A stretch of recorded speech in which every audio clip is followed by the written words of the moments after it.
Hello, everybody, and welcome to this podcast. This is the very first episode. I'm very excited to do it.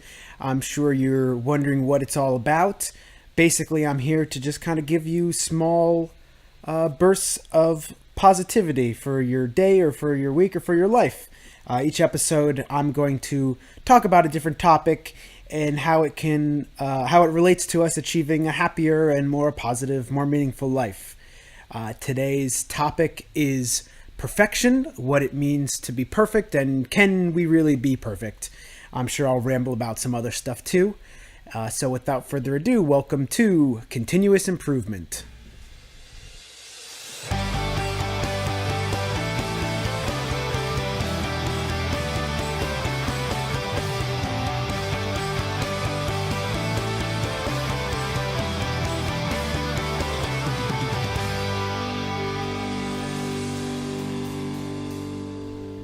So, welcome to this very first episode. I'm very excited to try this out. I'm sure I'll be rambling a lot, but hopefully you'll bear with me. Again, this podcast is called Continuous Improvement. It's just about talking about how we can improve our lives. And for the first episode, I figured I'd tell you about myself. My name is Paul. I'm a high school math teacher. And related to math nerdy stuff, I also enjoy playing board games and card games and role-playing games and video games and all that kind of stuff. That's a big part of my nerdy life. I also enjoy music. I play in a pop-punk band, and I'm vegan. I've been vegan for about 6 years now, and that's a very large part of my life. And I also enjoy just general health and nutrition, and I enjoy lifting, and hopefully I hope one day to become an amateur vegan bodybuilder. I know that's kind of a weird goal, but I don't know, it's just something I would like to do. So again, this podcast, we're going to talk about how to have a happier, more meaningful, more positive life. But of course, these are just my thoughts and my opinions, I guess you would say. And I would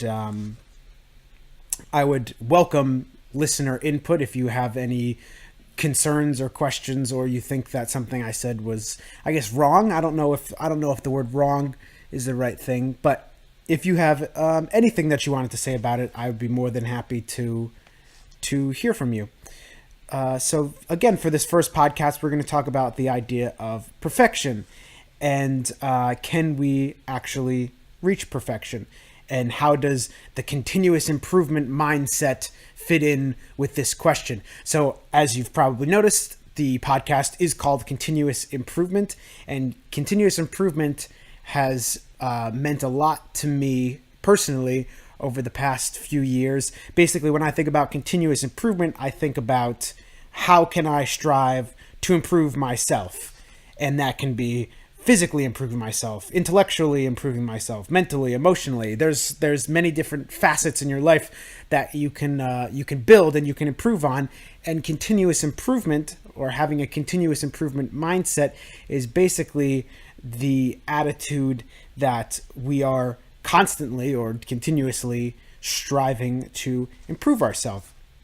And I guess when we're talking about this, it's important also to realize that we all have different abilities, and we're all in different situations and so on, and the people have different thresholds, and what it means to continuously improve is going to look different for different people. So when I'm thinking about perfection and asking myself, can we be perfect at this? Can we be perfect at I don't know, can we be perfect at math? I'm a math teacher. Can I be perfect? Can I have the perfect body because I'm into lifting and those sorts of things? And one of the first things that comes to my mind is that it seems unfair to say that, relating back to what I was saying about different people are going to have different abilities, different thresholds, and it almost seems unfair to kind of say that there is one true perfection really for anything, because doing so is kind of saying that some people are literally not going to be able to achieve certain quote unquote perfections. And I feel as though that kind of defeats the purpose of a continuous improvement mindset, because really the purpose, because it's continuous improvement, the purpose isn't to reach some sort of endpoint.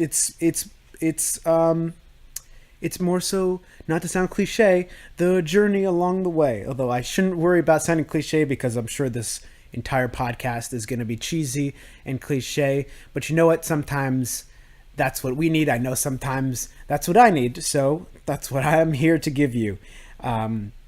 So yeah, I don't think that the purpose is to say I'm trying to reach some final ending. And not that's different than goals, which I think I'll touch upon in now or in a little bit. I think that's different than having goal. It's different. A goal is different than saying I've reached the end of this. I've been improving, and I've reached the end of this, and I'm not going to improve on it anymore. I think the purpose is more so to say something like, okay, I know I'm an amazing person and I have all these amazing qualities, and I'm going to try harder at doing this. For instance, like I'm going to try and not make as many rude comments today. I know I've been catching myself making some rude comments. I'm going to try to not make as many rude comments today. And notice how I didn't say I'm not an amazing person with amazing qualities, but I'm going to do this, because I think the point of a continuous improvement mindset is not to be hard on yourself or to look for flaws.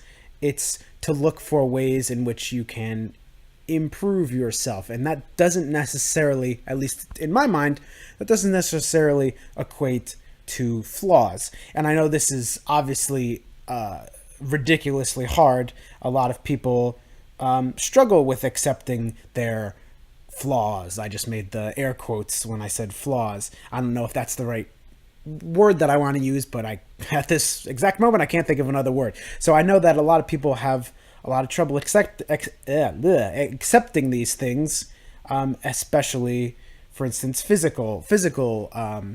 people's physical, I guess, again, I don't want to use the word flaws, but ways in which people would like to see themselves improve. A lot of people, myself included, over the years have trouble with that. Like I mentioned before, one of my dreams, I guess you could say, is to try being a vegan bodybuilder, being an amateur bodybuilder, and that obviously has to do with the way that you physically look. So when you're putting so much effort into how your physical self is, it's hard not to start seeing, oh, well, I'm lacking this or I'm lacking that, and get really, really discouraged about yourself. But one thing that's kind of helped me with that is I recently started doing yoga about 2 or 3 months ago, and the person that I was doing these online yoga classes from, it wasn't even in person, it was just online, and I totally encourage anyone that doesn't do yoga to get into it, because it's, even if you're not into doing sports or something like that, it really helped me feel better, both physically and mentally. Anyways, the person that I was watching these yoga classes with, the person that was instructing these yoga classes that I was watching, that's a better way to phrase that, they had a saying that was like, it said, "You are not the body, you are not the mind, you are something divine." And I've kind of taken that as my personal mantra. You are not the body, you are not the mind, you are something divine. And basically it's saying, what you look like, your body, that does not define you. What's going on in your mind, that does not define you. You are something greater than that. And in terms of physical looks, I think this is important, because saying that you are not your body, it's like your body changes every single day, and maybe the changes aren't as noticeable day to day, but in 20 years from now, your body is not going to look the same way that it does today. And 50 years from now, your body's not going to look the same way it does today. And for the majority of people, what your body looks like right now compared to what your body may look like in 50 years, I think society's kind of idea of what a sexy body looks like, most people in 50 years aren't going to have that. And because we're getting all these societal pressures about what our bodies should look and should not look like, it's tough for a lot of people to accept this. And so this idea of you are not the body, you are not the mind, you are something divine, it has at least helped me let go of this pressure that I think most people feel, that you have to have this perfect body. And that's as you may be seeing a pattern, that I don't necessarily agree with this word perfection, or this idea of perfection. And this is just another way that I don't agree with it. I don't agree that there is a perfect body. And in fact, our bodies, as I was saying, are changing every single day. And knowing that our bodies do not define who we are, obviously a very, very difficult thing to kind of fully grasp, and not something that I can claim that I've fully come to terms with yet. But I think that it kind of helps. It kind of helps you get through this crazy thing that we call life. So anyways, that was a little side tangent. Going back to the idea of kind of like setting goals for yourself or something like that. So you kind of want to get to the stage where you can say, okay, this is how I am, and this is okay. This is enough. I am enough. And today I'm going to try to do this. So just coming to terms, accepting who you are. And again, you're not the body, you're not the mind, you're something bigger than that. Accepting who you are, but then trying to improve yourself. So today I'm going to try to eat 10 servings of vegetables, or today I'm going to try to say 10 nice things to other people, about other people, or something that's possibly even more difficult. Today I'm going to try to say 10 nice things about myself. And if you get to the end of the day and you didn't eat your 10 servings of vegetables, or you didn't get to say 10 nice things about other people, well, you know what? There's always tomorrow. I'm not one to kind of promote being harsh on yourself, as you probably could have guessed. And of course, you can set bigger goals. It doesn't need to be today I'm going to do this. It's going to be this month I'm going to do this, or this year I'm going to do this. Or you can set smaller goals and say, in the next hour, I'm not going to participate in negative self-talk, which is something that's very difficult. And if I do, I'm going to try and catch myself and make myself aware of it. And I think that's something that can help people. I think a lot of times we usually go from setting goals like, today I'm going to do this. We start with like those kind of goals and try to set bigger goals like, this month I'm going to do this, or this year I'm going to do this. But I think it's just as important, if not more important, to set smaller goals and say, okay, this next hour I'm going to do this. And the reason why I think that's important is because I think the ideal way of achieving continuous improvement is to make it, again, this idea of continuous. That's the I guess the smallest increment possible. You can set an hourly goal, you can set a minutely goal, or you can set a goal that is happening every single instant of your life. It's continuously happening. And again, what I mean by continuously in math, an easy kind of cheat way of checking if something is continuous is saying, okay, can I draw this graph, this line, without picking my pencil up? Or are there going to be gaps? Do I have to pick the pencil up off the paper? Are there gaps in my line? And again, in daily life, what this looks like is it's just kind of like an ongoing continuous process. And you go from go from setting goals in the future, saying, today I'm going to do this year I'm going to do this, to setting goals in the present. You're saying, okay, for instance, we were talking about negative self-talk. You're going to say, okay, I'm going to make myself aware whenever I participate in negative self-talk, whenever I say something about myself, say something negative about myself, which is something I think a lot of people do. And I'm not definitely not trying to put the blame on everyone and on anyone that's doing that, because I think it's again something that that we kind of get bred into doing by society, and it's something that's hard, especially as you keep doing it. It becomes a habit, and it's something that is very, very hard to stop doing.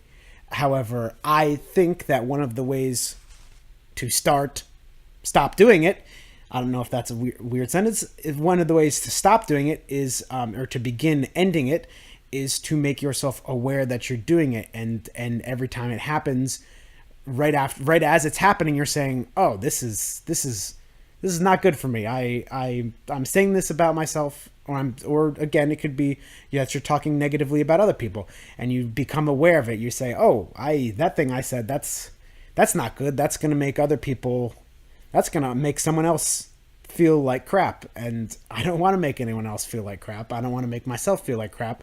So catching yourself doing it can help prevent you from doing it the next time, or it can help you again improve on reducing the amount that it happens, and so on and so forth. Something else to kind of that I've been trying to catch myself doing, for instance, another example is whenever I catch myself getting annoyed at something. Whenever someone is talking to me and I'm like, oh, I'm thinking to myself, oh man, this person is annoying, or I am very annoyed right now. Now, I shouldn't even say this person is annoying, because sometimes it'll be someone that's very close to me and I'm like, oh man, this is just really annoying right now. And I try to stop myself and I analyze, like, while this is going on in the present, I'm trying to analyze why I'm feeling this way. And I think to myself, is this person actually doing something annoying, or am I just in a bad mood? Did I not get enough sleep? I know that's when, for me personally, if I don't get enough sleep, the next day I tend to be a little more irritable and I tend to get annoyed a little more. And that's just like it's not really fair to other people. I shouldn't really be annoyed at other people because I didn't get enough sleep. They could have nothing to do with it. Or maybe it's just the situation I'm in. I'm in a bad situation right now and I'm getting annoyed. And again, it might not be this person who I'm talking to. It might not be their fault at all. So I try to, at the present, while this is going on, while I'm feeling annoyed, I say, okay, I'm feeling annoyed right now. Let's think about why I'm feeling annoyed. Oh, I got 2 hours of sleep last night. Well, that's probably why I'm being irritable and a big bully right now to this person. So I'm going to put a lot of effort into stopping this, and not even because you can't a lot of times you can't stop yourself from feeling an emotion, but you can monitor that emotion, and you can you have some degree of control over your actions and the things that are coming out of your mouth. So I could feel ridiculously annoyed at this person, stop myself, realize that I'm feeling this way, realize that this person has nothing to do with why I'm annoyed, and then kind of just monitor the things that I'm saying to this person, the tone that I have to this person, or my actions towards this person, to make sure I'm not taking out this annoyance or aggravation or irritability that has nothing to do with them. I'm not taking it out on them.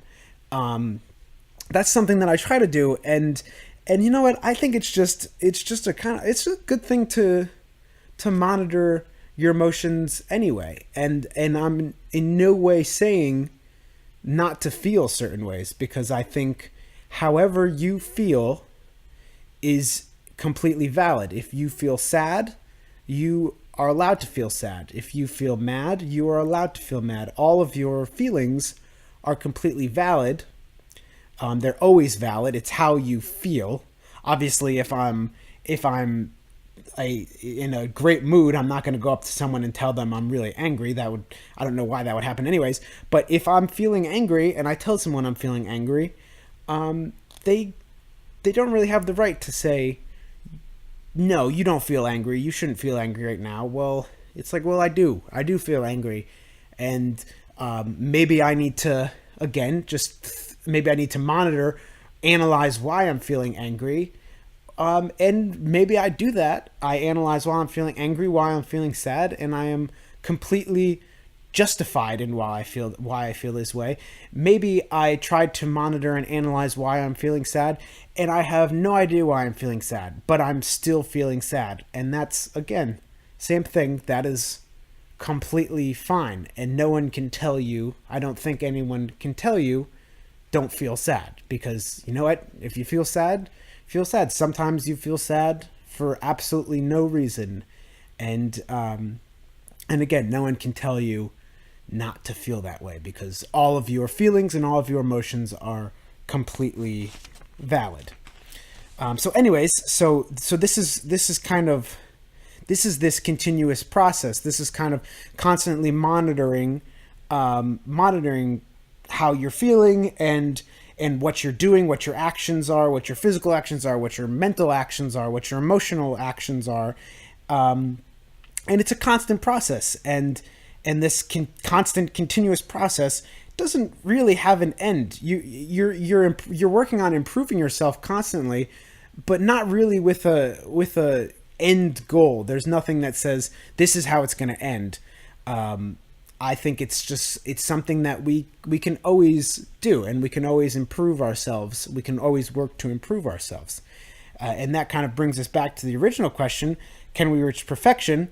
And as you might have gathered, hopefully at this point, I don't think that's a good question to ask. I don't think it's good to set these goals that are trying to reach perfection, because I don't think that we can reach perfection, that we want to try to reach perfection.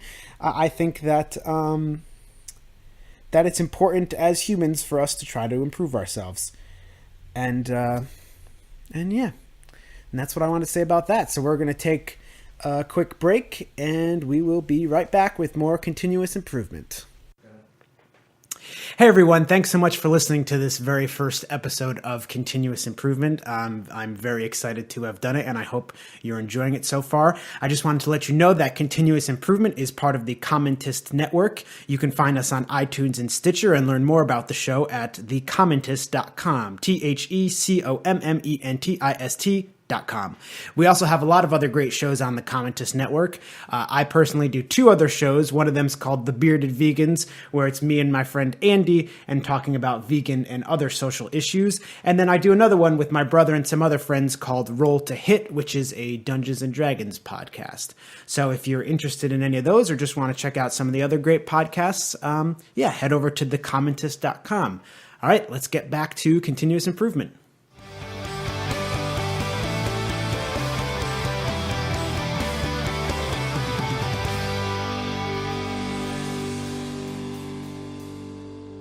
So welcome back to Continuous Improvement. Again, this is the first episode. Thank you so much for listening.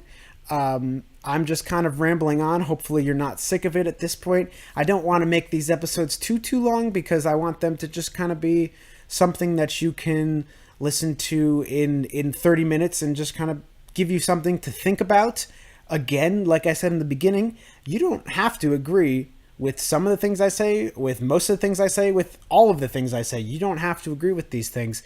But I hope that they make you think about your life and how you can make improvements on your life and how you can live a happier, more positive life. So even if you disagree with everything that I have to say, but it helps you improve your life in some way, then that's okay with me. I'm okay with that. And I would still love to hear what you disagree with, what you agree with. I'd still want to hear that. So I hope that if any of this provokes any sort of thoughts or emotions with you, I would love to hear about it. So going on with this idea of perfection, one of the other things that came to mind when I was thinking about this was that often we hear the idea that 2 people are perfect for each other. And we see this, like, this is obviously the theme of countless blockbuster movies, these 2 people that have been that are just perfect for each other, and the movie puts them in difficult situations, and they have to overcome a bunch of stuff, and they finally reach each other, and everything is perfect. So I wanted to talk about that a little bit. And a lot of times in these movies, they kind of they portray these like origin stories about like perfect couples, and they're always in some different culture, which is probably some like made up thing. Like they'll say, oh, there's an old Native American story or an old Chinese proverb, and they're probably absurd and made up, but these stories about how there was one entity and one being that was separated into two, a man and a woman, and their destiny is to find each other to become whole again. And besides being yeah, so these are the stories, and besides being heteronormative, these ideas push the idea that you need to find the perfect mate for yourself. And again, we get back to this idea of perfection. And like I mentioned, those stories are obviously very heteronormative, but just kind of, anyways, going along with what I was talking about before about perfection, I kind of disagree with this idea that there is one person that is perfect for you. And my philosophy about this, and I'll explain a little bit about it, my philosophy is that there's not just one person that's perfect for you, but there are many people in the world who would be I almost said perfectly, who would be very compatible with you as as friends, or as romantic interests, let's say. And I actually kind of think that it's a dangerous mindset to have. That dangerous is an extreme word, but I'll explain it. Dangerous mindset to have that there is one person that is the perfect match for you, that is the one for you. And if you're in a relationship with someone that you think is the perfect match, I think it does a lot of subconscious things to you that can be harmful to yourself and to your relationship. I think subconsciously it might make you want to change the other person. If you find things, if you really believe that this person is the one for you, but then you're like, oh, well, I don't like this part about them, but they are the one for me, it might make you want to, even subconsciously or consciously, make you want to change how that person is. And sometimes I think that's okay. For instance, you're totally in love with this person, but they have trouble cleaning up after themselves, cleaning up after they finish dinner or something like that. Trying to have them do something like that, clean up after they eat, wash the dishes or something like that, I think that's an acceptable thing to ask of a partner. But if you're trying to change, if you're like, oh, this person's perfect for me, but I don't like this about them, and you end up trying to change someone's personality or emotions, I think it can kind of, it can lead to abusive, very unhealthy relationships. And overall, this mindset that this person that I'm with is the perfect one for me, it just puts a lot of pressure on relationships, and putting a lot of pressure on relationships can be unhealthy for the relationship and for the people involved in the relationship. And I'm obviously not saying that you can't be bummed if you break up, if you're in a relationship for 2 years or for 2 months and you break up. I'm not saying you can't be bummed about that, because it stinks. It's a very sad thing to happen, and it's very unfortunate. But I think if you break up with someone and you have the mindset that they're the only one for you, that's and that you're never going to find anyone else that's as good as that person, and you ruined it, and you're never going to be happy with anyone else in your life. I think even though sometimes it may feel like that, if you can kind of get out of that mindset, I think it can lead to a less potentially damaging end to a relationship. So that's just why Yeah, that's just why I think that that kind of trying to find the perfect person for you, you don't need to, I just don't think you need to do it. I think you'll be a lot happier if, personally, again, I think you'll be a lot happier if you have this mindset of, okay, well, there are tons of people out there for me that will work really well with me. And getting into a relationship with one of those people would give me a great relationship. Yeah, that's what I think about that. Sorry, kind of lost my train of thought there. I guess the last thing I wanted to talk about, this is not related to the relationship aspect. The last thing I wanted to just touch on was that striving for the opposite of perfection is also probably not a great thing. And I think someone that is just stagnant in their beliefs, in their emotional life, in their physical life, I think that's also not a great place to be, because you want to be willing to change yourself. If you're unwilling to change or improve, if you say, okay, I'm content where I am, and I'm not going to change my views about things. I'm not going to change my opinions. I'm not going to work on my emotional life or my physical life or anything like that. I think that's also a potentially dangerous situation to be in. And I think this comes out a lot when I see people that have two opposing views, no matter what it's on, two people just kind of butting heads, and both people are unwilling to, if you have this idea that you're unwilling to change, no one's ever going to get anywhere. You're not going to convince either person to even think about the other person's viewpoint. And when I think about, for instance, like social justice issues that I try to educate my friends or complete strangers on, if that other person is completely unwilling to change, then I'm never really going to get anywhere. And I'm not even trying to. I'm definitely not trying to say that I have the right views on anything and everything, because I probably don't. And I'd like to think that my views are right. Again, I did some air quotes, but I mean, who am I to say? And again, having that mindset of saying, like, who knows if I'm right or not, and is there a right? We're not going to get into that, but who knows if I'm right or not? Having that mindset for myself, it allows me to be open to hear what other people are saying. So, for instance, if someone has an opposing view as me, I'm going to disagree with it, but I'm going to listen to what that other person is saying, and I'm going to take in and try to understand why that person thinks that way. And after I do that, after I listen to the other person, if I still disagree with them, then I'm going to try to use what they told me to try to educate them. So this is something that I try to do when I talk to people about being vegan, is because I don't think it's a very effective strategy to just kind of say, like, you're wrong because you eat meat, period, end of story, now stop eating meat.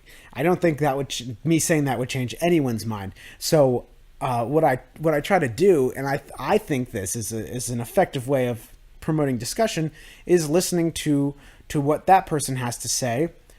And of course, not eating meat, being vegan, is something that is a very important part to me, important aspect of my life, and something that I don't really see changing.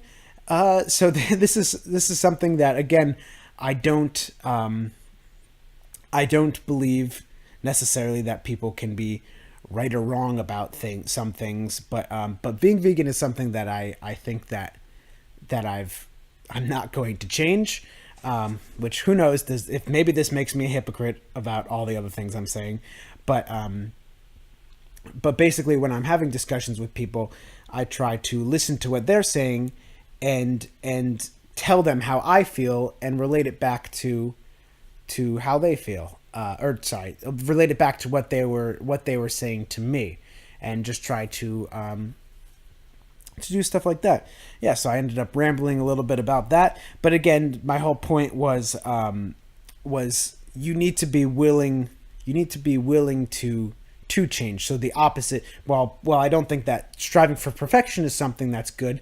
I also don't think that staying where you are, not moving in your opinions and your views and your attitudes, I also think that's not so great either. And you kind of want to be willing and open to new things, to new ideas, to new experiences, to stuff like that. So yeah, just rambled a little bit at the end there, but hopefully you took something out of it. So I think that's going to wrap it up for this first episode. If you want to send me any feedback on this, I'd love to hear feedback. My email is paul.m.stellar@gmail.com. That is paul.m, as in I don't know, milk, stellar, STELLER @gmail.com. Feel free to follow me on Instagram. My Instagram name is Stay Pizzative, like stay positive, except with pizza, STAYPIZZATIVE. I think I spelled that right. Stay Pizzative. And yeah, just let me know what you thought. Hopefully you took something out of it. So I hope you all have a wonderful day. I love each and every one of you, even if you hated this. And yeah, have a beautiful day.